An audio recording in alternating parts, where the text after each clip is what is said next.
तो हम शुरुआत करेंगे। हमारे साथ खास मेहमान इस वक्त मौजूद है, हमारे विशिष्ट अतिथि पर्यटन मंडल के अध्यक्ष अटल श्रीवास्तव जी। जोरदार तालियों से मैं चाहूँगा आप स्वागत करें उनका। और हम अटल जी के साथ अपना संवाद शुरू करते हैं।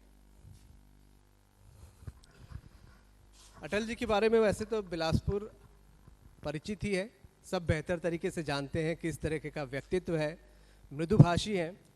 और मुझे जो सुनने को मिलता है बिलासपुर के लोगों से, हर किसी के सहयोग के लिए 24 घंटे तत्पर रहते हैं। और एक बड़ी जिम्मेदारी उनके कंधों पर आज है।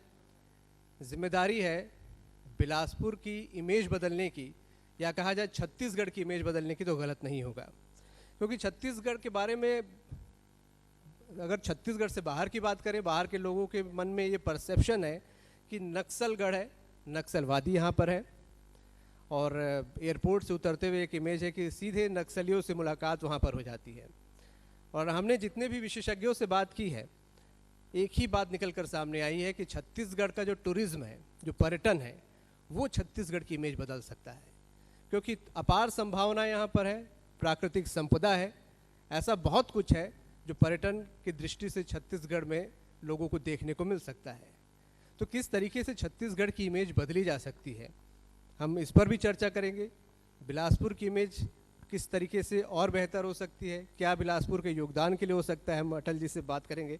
अटल जी, बहुत स्वागत है आपका। नमस्कार अभिषेक जी। इमेज बदलने से आपके साथ शुरुआत हम करने जा रहे हैं। पर्यटन पे मैं आऊँगा, लेकिन पहले चाहूँगा, क्योंकि बिलासपुर में आपका कर्म क्षेत्र है, लंबा समय आपने यहाँ पर दिया है, 21 बरस लगभग बिलासपुर को छत्तीसगढ़ बनने के बाद हम देख रहे हैं। क्या लगता है आपको 21 बरस में कितना बिलासपुर बदला है, किस तरीके से तरक्की किया है? बचपन आपने गुजारा, जवानी देखी, युवावस्था वहाँ पर गुजारी, छत्तीसगढ़ बनने के बाद किस तरीके के परिवर्तन और विकास में तेज़ी या कमी आपने देखी? देखिए, बिलासपुर छत्तीसगढ़ का दूसरा बड़ा शहर है जहाँ पर न्यायधानी है। हमको बिलासपुर के विकास के बारे में आगे बात करने से पहले उसका इतिहास भी देखना होगा। बिलासपुर को पहले संस्कार धानी कहते थे। जब मध्य प्रदेश था तब बिलासपुर में बहुत सारे विकास के नए आयाम गढ़े थे। यहाँ साउथ ईस्टर्न सेंट्रल रेलवे का जोन ऑफिस खुला, साउथ ईस्टर्न कोलफील्ड लिमिटेड का ऑफिस खुला, बहुत बड़ा सेटअप यहाँ पर आया। एनटीपीसी की स्थापना हुई, गुरु घासीदास विश्वविद्यालय को सेंट्रल यूनिवर्सिटी का दर्जा मिला, तो यहाँ पर मेडिकल कॉलेज खुला। तो बिलासपुर छत्तीसगढ़ बनने से पहले बहुत समृद्ध और बहुत अच्छा विकास की तरफ गति से बढ़ रहा था। पर छत्तीसगढ़ बनने के बाद बिलासपुर के साथ थोड़ा मुझे ऐसा लगता है व्यक्तिगत रूप से कि बिलासपुर को जिस तेज़ी से बढ़ना चाहिए था उस तेज़ी से बिलासपुर का विकास नहीं हुआ, रायपुर और दूसरी जगह की अपेक्षा। तो बिलासपुर में संभावनाएं बहुत हैं विकास की। मेरा ऐसा मानना है कि बिलासपुर के बारे में पहले कहा जाता था कि जो भी बिलासपुर में आता था वो बिलासपुर का होके रह जाता था। यहाँ की हरियाली, यहाँ की अरपा की नदी, यहाँ का पानी, यहाँ की आबो हवा, यहाँ की संस्कृति, यहाँ की लोक कला, इन सब को देखकर बिलासपुर में जो भी आदि आता था यहाँ पर बस के रह जाता था। मुझे ऐसा लगता है कि 21 सालों में जिस तेज़ी गति से बिलासपुर का विकास होना था वो नहीं हुआ है। पर अब मुझे ऐसा लगता है कि बिलासपुर बहुत तेज़ी से आगे बढ़ेगा विकास के लिए, संस्कृति के क्षेत्र में, विकास के क्षेत्र में और पर्यटन के क्षेत्र में। बहुत सही बात आपने कही कि जिस तेज़ी से बढ़ना चाहिए नहीं बढ़ पाया। और बिलासपुर की सबसे ख़ास बात आपने जो बताई, मैं भी लोगों से सुनता रहता हूँ कि जो बिलासपुर आता है वो आज भी यहाँ अगर पहुँच रहा है तो यहीं का होकर रह जाता है, बाहर जाना नहीं चाहता। ये बिलासपुर की ज़मीन है, ख़ासियत है, प्रेम है यहाँ के लोगों का कि लोग रुक जाते हैं। बिलासपुर की जान या पहचान कहा जाए शुरू से अरपा नदी रही है, और भौगोलिक दृष्टि से कहा जाए, ईश्वर की कृपा से, प्रकृति की कृपा से ये नदी शहर के बीच में बह रही है। बहुत ही विरले शहर है दुनिया में जिसको इस प्रकार की उपलब्धि प्राप्त है। लंदन की टेम्स जिस तरीके से फेमस है, बिलासपुर की अरपा भी कुछ उसी तरीके से हो सकती थी। अरपा की हम बात करते हैं तो मैंने बचपन में देखा है, सुना है कि अरपा का पानी लोगों के घरों तक पहुंच जाता था बरसात के दिनों में। और आज अरपा की क्या स्थिति है किसी से छुपी नहीं है। आपको क्या लगता है कितना योगदान बिलासपुर की छवि बदलने में अरपा का होगा? देखिए, बिलासपुर का राज्य गीत छत्तीसगढ़ का राज्य गीत अरपा से शुरू होता है, अरपा पैरी की धार। तो आप सोचिए कि आज से 40-50 साल पहले लिखा हुआ गीत डॉक्टर नरेंद्र देव जी का, कहीं ना कहीं उस समय भी छत्तीसगढ़ में अरपा की एक अपनी महत्ता थी। अरपा नदी अमरकंटक के पेंड्रा क्षेत्र से निकली है और बिलासपुर पेंड्रा से होते हुए शिवनाथ नदी पर जाकर मिलती है और जीवनदायिनी नदी है। पिछले 15-20 सालों से अरपा में नदी का पानी का बहाव बहुत कम हो चुका था। अरपा नदी में ये देखा जाता था कि उसमें बहने वाले नाले उसमें जाके मिलते थे, गंदगियाँ फैल गई थी। पर मैं माननीय मुख्यमंत्री जी को बहुत धन्यवाद दूंगा कि उन्होंने छत्तीसगढ़ में मुख्यमंत्री का पद लेने के बाद जब वो पहली बार बिलासपुर आए थे तो उन्होंने कहा था कि मेरी पहली प्राथमिकता होगी अरपा का उद्धार। आज देखिए कि 100 करोड़ की लागत से अरपा में 2 बैराज बन रहे हैं शहर में, और अरपा के दोनों तटों पर जहाँ से गंदा पानी अरपा पे जाता था वहाँ पर सड़क निर्माण कर वहाँ पर नाली के पानी के बाहर एक नाला बनाकर उस पानी को बाहर ले जाने का काम कर रहे हैं। बिलासपुर में पिछले 10 सालों में लगभग जो ग्राउंड वाटर था वो लगभग 100 फीट नीचे चला गया।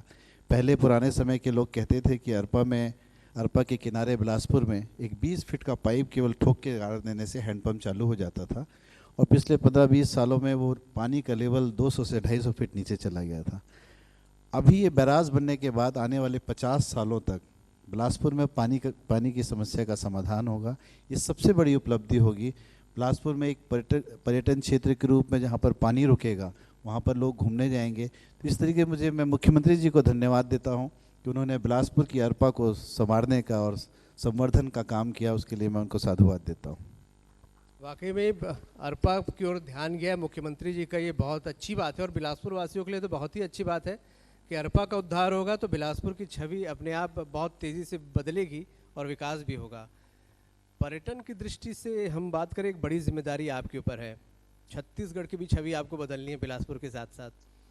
क्या संभावनाएं आप देखते हैं कि आप भी मानते हैं कि नक्सलवाद की जो छवि बदलने में पर्यटन ही सबसे अहम हथियार छत्तीसगढ़ का हो सकता है? देखिए, बात सच है कि छत्तीसगढ़ से बाहर के लोगों से जब छत्तीसगढ़ की बात की जाती है तो उनके मन में छत्तीसगढ़ के लिए एक इमेज बनती है कि छत्तीसगढ़ नक्सल प्रभावित क्षेत्र है, और उनको ये नहीं मालूम है कि हमारे यहाँ केवल 8-10 जिले हैं जहाँ पर नक्सल गतिविधियाँ हैं। छत्तीसगढ़ को प्रकृति ने एक अनुपम अप्रीतम उपहार दिया है। हमारा 44% से ज़्यादा क्षेत्र वनांचित क्षेत्र है। हमारे पास ऐतिहासिक धरोहर है, हमारे पास प्राकृतिक सौंदर्य है, हमारे पास नदियाँ हैं, हमारे पास बांध हैं। इन सब को मिलाकर, और सबसे बड़ी चीज़ छत्तीसगढ़ की लोक कला और संस्कृति। किसी भी प्रदेश की पहचान वहाँ की लोक कला संस्कृति से होती है, और पर्यटन तभी बढ़ता है जब आप अपनी संस्कृति को आगे बढ़ाने का काम करते हैं। और पर्यटन की संभावनाएं इसलिए ज़्यादा है कि हमारे यहाँ इतने ऐसे जगह हैं जहाँ पर बहुत सारे प्रदेशों से ज़्यादा सुंदर जगह हमारे यहाँ है, पर उसको जिस तरीके से भारत के पर्यटन मानचित्र में लाना चाहिए था वैसी कोशिश नहीं हुई। माननीय मुख्यमंत्री जी ने मुझे ये जिम्मेदारी दी है। आने वाले 2.5 सालों में मेरी पहली कोशिश होगी कि भारत के पर्यटन मानचित्र में छत्तीसगढ़ का नाम सबसे पहले हो। इसकी असीम संभावनाएं हैं, इसके लिए मुख्यमंत्री जी काम भी कर रहे हैं। अभी देखिए कि भगवान राम का ननिहाल छत्तीसगढ़ है, माता कौशल्या की जन्मस्थली चंद्रखुरी है। उन्होंने उस बड़े प्रोजेक्ट को, जहाँ जहाँ भगवान राम ने 14 साल के वनवास में छत्तीसगढ़ में अपनी यात्राएं की थी, लगभग 2000 किलोमीटर, उस पथ को चिन्हित करते हुए उनको पर्यटन क्षेत्र के रूप में विकसित करने का बीड़ा उठाया है, जहाँ पर 9 स्थानों पर काम शुरू हो चुका है। और इस रामनवमी में माता कौशल्या के मंदिर, जहाँ पर 15 एकड़ के तालाब का सौंदर्यीकरण किया गया है, उसका उद्घाटन आने वाले सितंबर के महीने में होगा। तो इस महत्वाकांक्षी योजना को पूर्ण करना हमारी सबसे बड़ी जिम्मेदारी है, ताकि बाहर के लोग देख सकें कि भगवान राम का ननिहाल पर्यटन के रूप में कितने अच्छे से विकसित किया गया है। और छत्तीसगढ़, मेरा ऐसा विश्वास है कि कोई भी पर्यटक छत्तीसगढ़ अगर आएगा तो आने वाले समय में वो यहाँ की यादों को लेकर बाहर के पर्यटकों को बताएगा कि छत्तीसगढ़ सबसे सुंदर और प्रकृति का सबसे अनोखा प्रदेश है। यहाँ आकर वो हमारी आदिवासी संस्कृति, हमारी लोक कला से परिचित होगा तो छत्तीसगढ़ का नाम पर्यटन के क्षेत्र में बढ़ेगा। वाकई इस पहल के लिए तो तालियां होनी ही चाहिए, क्योंकि राम वन गमन पथ और भगवान राम का ननिहाल बरसों से हम जानते हैं, लेकिन उसको बाहर के लोग भी जान सकेंगे, ये अपने आप में एक बड़ी उपलब्धि होगी। बहुत तेज़ी के साथ काम भी हो रहा है, चंद्रखुरी तो लगभग ख़त्म होने वाला है काम, और उम्मीद करते हैं बहुत जल्द छत्तीसगढ़ के बाहर के लोग भी उसे देखेंगे। पर्यटन को लेकर चर्चाएं बहुत होते रहती हैं। 21 बरस हो गए, ऐसा नहीं है कि काम कभी हुआ नहीं, काम लेकिन होते रहा। लेकिन क्या व्यवहारिक दिक्कतें आई कि 21 बरस बाद भी हम पर्यटन पर स्थापित नहीं हो पाए? हालांकि आपने नया नया कार्यभार संभाला है, फिर भी जितना आपने दिक्कतों को समझा हो। देखिए, छत्तीसगढ़ में पर्यटन, छत्तीसगढ़ की सबसे पहली चीज़ है भौगोलिक स्थिति को देखना होगा। हमारा नॉर्थ छत्तीसगढ़, जहाँ पर कोरबा में बांगों का बहुत बड़ा बांध है, जिसको छत्तीसगढ़ का मॉरिशस भी कहा जाता है, जहाँ पर बहुत असीम संभावनाएं हैं वाटर स्पोर्ट्स की, उस जगह को विकसित करने का काम अभी शुरू हुआ है। मेरा ऐसा मानना है कि आने वाले समय में अगर सतरंगा और बुका अच्छे से विकसित किया जाए तो पूरे भारत के और विदेशी पर्यटक भी उस क्षेत्र में आएंगे। नॉर्थ छत्तीसगढ़ में मेन पार्ट जैसा एक बहुत हमारे यहाँ हिल स्टेशन है, जहाँ पर तिब्बत के लोग निवास करते हैं। वहाँ पर ठंडियों में जो ओस होती है वो जम जाती है। बहुत प्राकृतिक सौंदर्य से भरा पूरा मेन पार्ट है। और उसके बाद जसपुर का सन्ना और बगीचा का क्षेत्र, आप वहाँ जाएंगे, वहाँ की वादियों पर आपको ऐसा लगेगा कि आप हिमाचल की वादियों में आए। वहाँ का प्राकृतिक वातावरण इतना अच्छा है कि वहाँ एक बार पर्यटक जाने के बाद, जहाँ अभी हमारे यहाँ वन विभाग ने वहाँ पर चाय की खेती भी शुरू की हुई है, चाय बागान लगाए हुए हैं, वहाँ काजू, बहुत अच्छे क्वालिटी का काजू होता है। तो ये जो नॉर्थ छत्तीसगढ़ की तीनों चारों स्पॉट हैं, इसको अलग से विकसित किया जाएगा। छत्तीसगढ़ को मिक्स नहीं करना है पर्यटन में। साउथ छत्तीसगढ़, जो कि छत्तीसगढ़ की शान है, बस्तर, वहाँ पर चित्रकूट जैसा बड़ा जलप्रपात है, जो कि बोलते हैं कि नियाग्रा जैसे जलप्रपात के बराबर है। वहाँ पर कुटुमसर की गुफाएं हैं, जहाँ पर उन गुफाओं पर अंधी मछलियाँ होती हैं, जहाँ पर लाइट अंदर नहीं जा पाती है। तो हमारे पास वहाँ पर दंतेश्वरी का मंदिर है। बैलाडीला में आकाश गंगा जैसा एक बहुत बड़ा क्षेत्र है। तो कोंडागांव में बहुत सारी संभावनाएं हैं। तो ऐसे बस्तर को, साउथ बस्तर को पर्यटन के रूप में एक अलग पैकेज के रूप में, जहाँ पर आदिवासी संस्कृति से आने वाले पर्यटक रूबरू हों, उसको विकसित किया जाएगा। मैं बिलासपुर की बात करता हूँ। रतनपुर पुराने समय में 400-500 साल पहले बिलासपुर की राजधानी, ये छत्तीसगढ़ की राजधानी रतनपुर होती थी, जहाँ महामाया का मंदिर है। वहीं अंग्रेज़ों के ज़माने का खूटा घाट बहुत बड़ा डैम है। और उसके बाद छत्तीसगढ़ का सबसे बड़ा टाइगर रिजर्व अचानक मार्ग वहाँ से 20 किलोमीटर की दूरी पर है। तो इस तरीके से बिलासपुर के आसपास ताला जैसा एक बहुत भव्य मंदिर है, जहाँ पर ऐसा कहा जाता है कि आज से सालों वर्षों पहले वहाँ तांत्रिक विद्या होती थी। उसका रुद्र गुरु की प्रतिमा है। तो ऐतिहासिक धरोहर भी है, वनांचित क्षेत्र भी है, वाइल्ड लाइफ भी है, मंदिर भी हैं, डैम भी है। तो सेंट्रल छत्तीसगढ़ को इस तरीके से अगर विकसित किया जाए, और अमरकंटक से लगी हुई राजमेरगढ़ की पहाड़ी, जो कि अमरकंटक के बराबर स्थित है, तो हम अमरकंटक, जहाँ माँ नर्मदे का उद्गम स्थल है, जो मध्य प्रदेश का बहुत बड़ा पर्यटक स्थल है, उसके बराबर की पहाड़ी हमारे पास है। उसको विकसित करने की ज़रूरत है, जो कि पेंड्रा गोरेला मरवाही ज़िले में आती है। और अगर आप बात करेंगे रायपुर के आसपास, तो सिरपुर जैसा बड़ा बौद्ध का स्मारक हमारे पास है, जहाँ पर बहुत संभावनाएं हैं विकसित करी। बाढ़ नवापारा है, चंद्रखुरी है, सूर्य नारायण, जहाँ भगवान राम ने माता सबरी के जूठे बेर खाए थे। तो इस तरीके से पौराणिक, ऐतिहासिक, सांस्कृतिक, वनांचित क्षेत्र को लेकर अगर छत्तीसगढ़ का विकास हो और उसको सेक्टर में बांटा जाए, तो आने वाला पर्यटक कभी नॉर्थ छत्तीसगढ़, कभी साउथ छत्तीसगढ़, कभी मध्य छत्तीसगढ़ को घूमेगा, तो उसके मन में छत्तीसगढ़ के लेकर एक अलग छवि बनेगी। और मेरा विश्वास है कि आने वाले समय में छत्तीसगढ़ की पर्यटन के क्षेत्र में जो छवि बननी चाहिए थी, उसके लिए हमारी पूरी कोशिश होगी। बिल्कुल सही कहा आपने। पूरा नक्शा आपके दिमाग में मुझे लग रहा है बिल्कुल क्लियर है कि किस तरीके से पर्यटन स्थलों को आगे बढ़ाना है। और आपने बस्तर का जिक्र किया। पर्यटन के लिए बहुत अहम चीज़ मानी जाती है सुरक्षा, वहाँ पर रहने की व्यवस्था। लोग पहले सुरक्षित महसूस करेंगे तब पर्यटन स्थल डेवलप होगा।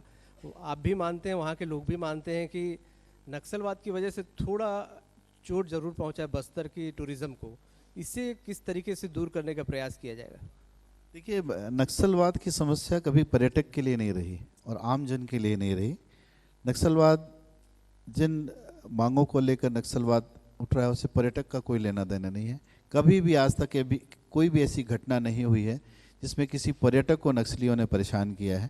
तो मेरा ऐसा मानना है कि उनकी अपनी समस्याएं हैं, उनकी अपनी कार्य करने के तरीके हैं, उनकी अपनी लड़ाइयाँ हैं, पर पर्यटक को कभी भी नक्सलियों ने कभी परेशान नहीं किया। और मेरा ऐसा मानना है कि एक बार अगर बस्तर देखने के लिए पर्यटक आएंगे तो बस्तर की खूबसूरती, बस्तर का प्राकृतिक सौंदर्य और बस्तर की संस्कृति, आदिवासी संस्कृति को अगर वो देखेंगे। हमारे यहाँ घोटुल जैसा शादी का वहाँ पर एक फंक्शन होता है जिसमें गांव के युवक युवतियाँ, आदिवासी युवक युवतियाँ रात भर एक दूसरे से मिलते हैं, एक परिचय सम्मेलन जैसा होता है। वो अपने आप में एक अलग संस्कृति है। रात भर रहने के बाद फिर वहाँ से वो निर्णय लेके जाते हैं कि मुझे किससे का शादी करनी है। ऐसी परंपराएं जो विदेशों में भी नहीं मिलती, वो हमारे छत्तीसगढ़ की बस्तर की संस्कृति है वहाँ की। तो इन सबको बताने का, हमारी आदिवासी संस्कृति, जल जंगल ज़मीन को अगर बचाने का कोई काम करता है तो हमारे आदिवासी भाई ये करते हैं। उस संस्कृति को आम जन तक पहुँचाने का काम हम करेंगे। एक और बहुत अहम चीज़ है कि वहाँ अगर कोई पर्यटक पहुँचे तो रहने की अच्छी व्यवस्था हो, उसके लिए भी क्या आप लोगों ने कुछ सोचा है? इससे पहले बहुत सारे सरकारी प्रयास ज़रूर हुए हैं, लेकिन वहाँ पर मुझे लगता है मोटल वगैरह में अभी भी शायद आम पर्यटक नहीं पहुँचता या रुकता। चित्रकूट में हमारा बहुत बड़ा रिसोर्ट छत्तीसगढ़ पर्यटन मंडल का बना हुआ है जिसमें लगभग 30 कमरे हैं।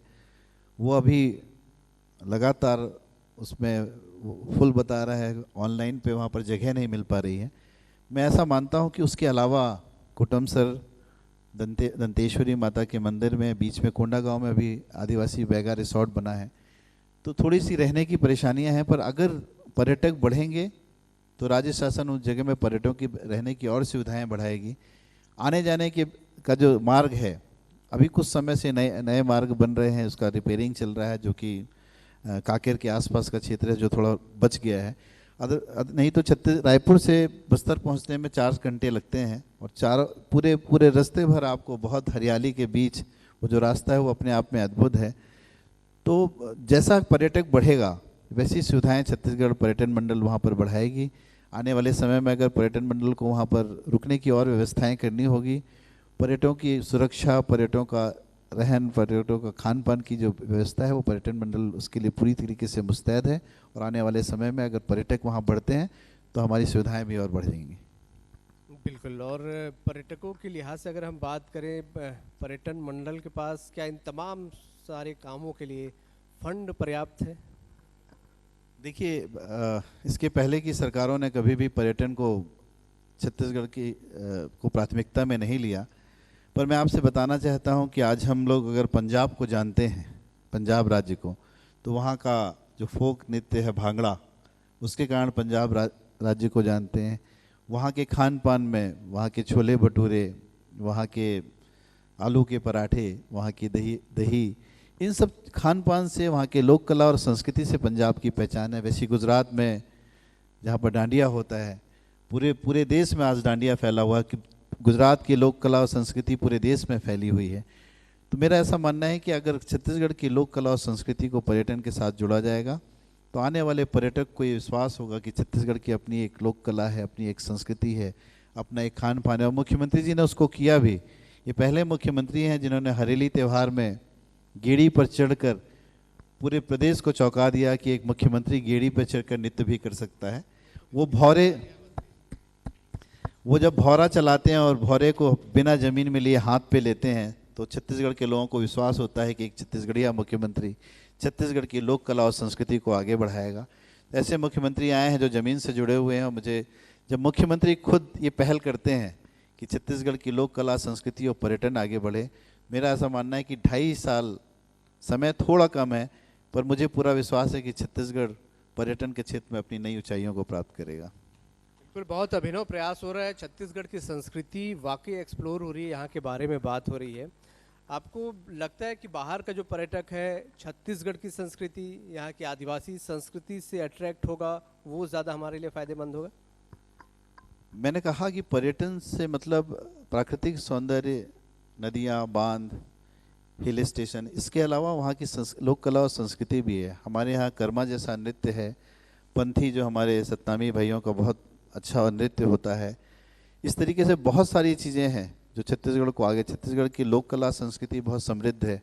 उसको केवल एक दिशा देने की का काम किया जाना चाहिए था। जो अब मुख्यमंत्री जी कर रहे हैं, उनकी तो मंशा आगे भी है कि छत्तीसगढ़ की लोक कला परिषद बनाने की, जो छत्तीसगढ़ के लोक कलाकार हैं उनको एक मंच देने की।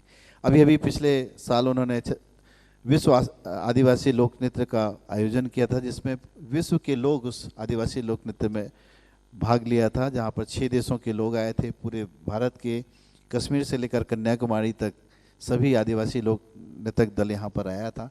तो एक छत्तीसगढ़ की पहचान बनी कि छत्तीसगढ़ में जब आदिवासी नृत्य महोत्सव हुआ था, तो मुझे मानना है कि इस तरीके से अगर मुख्यमंत्री जी आगे छत्तीसगढ़ की लोक कला को लेकर अगर बड़े बड़े महोत्सव करेंगे, हमारे यहाँ अगर आप देखेंगे तो पूरे हिंदुस्तान का एकमात्र खैरागढ़ संगीत विश्वविद्यालय, पूरे देश में मात्र एक विश्वविद्यालय है जो संगीत का विश्वविद्यालय है, जिसकी अपनी एक ऐतिहासिक महत्व है। वैसे ही रायगढ़ राजघराना जो कि कथक के नाम से जाना जाता है, वो उसका भी अपना एक ऐतिहासिक महत्व है।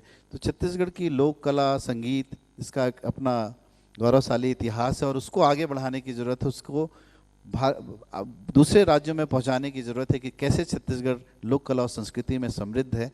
और जब लोक कला संस्कृति के साथ पर्यटन को जोड़ेंगे तो आने वाले पर्यटकों की संख्या जरूर बढ़ेगी।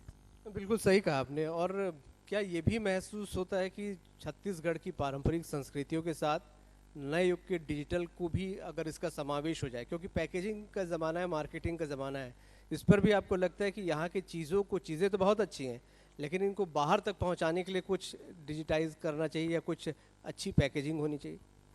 देखिए, पहले छत्तीसगढ़ में मात्र एक एयरपोर्ट होता था, रायपुर। वहाँ से बस्तर लगभग 400 किलोमीटर और वहाँ से सरगुजा मेन पार्ट भी लगभग 400 से 500 किलोमीटर की दूरी पर था। पर माननीय मुख्यमंत्री जी के प्रयास से बिलासपुर में एयरपोर्ट शुरू हो गई, 2 एयर फ्लाइट शुरू हो गई हैं। जगदलपुर हमारा एयरपोर्ट चालू हो गया है। अंबिकापुर का एयरपोर्ट जल्दी ही शुरू होने वाला है। रायगढ़ में भी एयरपोर्ट है। तो एयर कनेक्टिविटी से भी छत्तीसगढ़ बहुत अच्छी तरीके से बाकी राज्यों से जुड़ रहा है। आने वाले समय में आजकल पर्यटक सुविधा चाहते हैं। एक तो आने जाने की सुविधा हो, सड़कें अच्छी हों, जिसका काम बहुत तेज़ी से चल रहा है सड़कों का, और बहुत सारी सड़कें ऑलरेडी बन चुकी हैं। दूसरा, पर्यटकों की रहने की सुविधा अगर अच्छी हो, उनको एक फैसिलिटीज़ मिले, तो उसका भी प्रयास जारी है। और जो हमारे पास जो हमको विरासत में हमारी पूर्व सरकारों द्वारा जो प्रॉपर्टी मिली थी, हमारा पहली कोशिश है कि उन्हें अपडेट किया जाए, उन्हें अच्छा किया जाए। वो काम बहुत तेज़ी से चल रहा है। और तीसरा चीज़ होता है खान पान। तो हम छत्तीसगढ़ का जो हमारा खान पान है, उसके साथ हम पूरे हमारे हिंदुस्तान में जितने भी तरीके की डिशेस बनते हैं, चाहे वो गुजराती हो, चाहे वो उड़िया हो, चाहे बंगाल की मछली हो, इन सब का समावेश कर कर आने वाले पर्यटकों को खान पान की भी अच्छी सुविधाएं देंगे। बहुत अच्छा विषय आपने उठाया, क्योंकि खान पान भी बड़ा अहम है। बाहर अभी भी कुछ, मुझे लगता है, रिश्तेदार लोगों के बाहर से आते होंगे तो ज़रूर पूछते होंगे यहाँ क्या खाने के लिए फेमस है। तो वो छत्तीसगढ़िया डिश बहुत इजीली अवेलेबल नहीं होती थी। हालांकि गढ़ कलेवा के माध्यम से एक अच्छा प्रयास हो रहा है। क्या इसे और आगे ले जाया जा सकता है? गढ़ कलेवा मुख्यमंत्री जी ने अभी सभी जिलों के मुख्यालय में शुरू किया है कि छत्तीसगढ़ की जो व्यंजन की विभिन्न प्रकार हैं वो सभी गढ़ कलेवा में मिले। अभी अभी उन्होंने निर्देश भी दिया है कि हमारे जो टूरिस्ट डेस्टिनेशंस हैं उन जगह पर भी एक काउंटर खोला जाए। वहाँ की स्व सहायता महिला समूह, जैसे सरुदा दादर करके एक बहुत अच्छा जगह चिल्पी घाटी के ऊपर बनी हुई, वहाँ स्व सहायता समूह महिलाओं का, वो हमें छत्तीसगढ़ व्यंजनों से परिचित कराती हैं और विभिन्न प्रकार के छत्तीसगढ़ व्यंजन वहाँ पर पर्यटकों को उपलब्ध होते हैं। तो मेरा ऐसा मानना है कि उनका जो दिशा निर्देश है, छत्तीसगढ़ के हर पर्यटन क्षेत्र में छत्तीसगढ़ के व्यंजनों का उपलब्धता सुनिश्चित की जाएगी, ताकि बाहर के लोग छत्तीसगढ़ के व्यंजनों से रूबरू हो सकें, यहाँ के स्वादिष्ट भोजन का आनंद ले सकें। ये पूरी कोशिश होगी। बिल्कुल। पर्यटन की हम बात कर रहे हैं, बिलासपुर के आप रहने वाले हैं, बिलासपुर का क्या योगदान इसमें हो सकता है? आपको लगता है कि बिलासपुर में भी कुछ ऐसे हिस्टोरिकल प्लेस हैं जिनको एक्सप्लोर किया जा सकता है? जैसे रविन्द्रनाथ टैगोर यहाँ स्टेशन में किसी ज़माने में पहुँचे थे। ऐसी छोटी छोटी चीज़ें हैं जो कि शहरवासियों को भी पता चले और पर्यटन के रूप में भी इस्तेमाल किया जा सके। हमारे यहाँ बिलासपुर में सबसे बड़ी धरोहर जो है वो रतनपुर माँ महामाया की नगरी है, जहाँ पुराने छत्तीसगढ़ की राजधानी कहलाती थी। वहाँ पर लगभग 140 तालाब हैं और उन तालाबों का निर्माण पूर्ववर्ती राजाओं ने इस तरीके से किया था कि वहाँ पर रहने वाले लोगों को पानी की कमी कभी गर्मी में भी पूरी ना हो। तो तालाबों का शहर रतनपुर है और वहाँ बहुत असीम संभावनाएं हैं।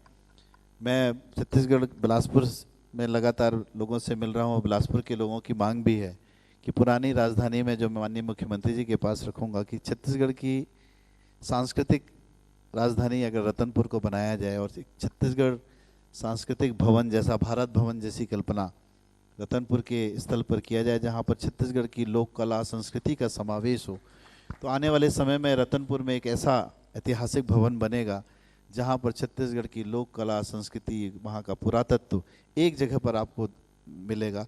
ऐसी कोशिशें जारी हैं। आने वाले समय में इसको हम इस स्वप्न को मूर्त रूप देने की कोशिश करेंगे माननीय मुख्यमंत्री जी से अनुरोध करके। तो आने वाले समय में रतनपुर छत्तीसगढ़ का बहुत बड़ा पर्यटक स्थल बनेगा जहाँ पर हम सभी चीज़ों को एक सर्किट के रूप में तैयार करके, क्लस्टर के रूप में तैयार करके पर्यटकों को देंगे। धार्मिक दृष्टि से भी पर्यटन में काफ़ी योगदान की बात आपने बताई। राम वन गमन पथ और चंदखुरी जैसी चीज़ें बन रही हैं। कुछ मंदिर अब हमारे बहुत फेमस हैं और छत्तीसगढ़ के बाहर जिनकी प्रसिद्धि अभी भी है, दंतेश्वरी की बात कर लें, डोंगरगढ़ की बात कर लें या रतनपुर की बात कर लें, क्या इनको भी किसी तरीके से कनेक्ट करके जो पर्यटक हैं जो धार्मिक दृष्टि से भी यात्रा करना चाहते हैं उनके लिए भी एक अच्छी सुविधा हो सकती है?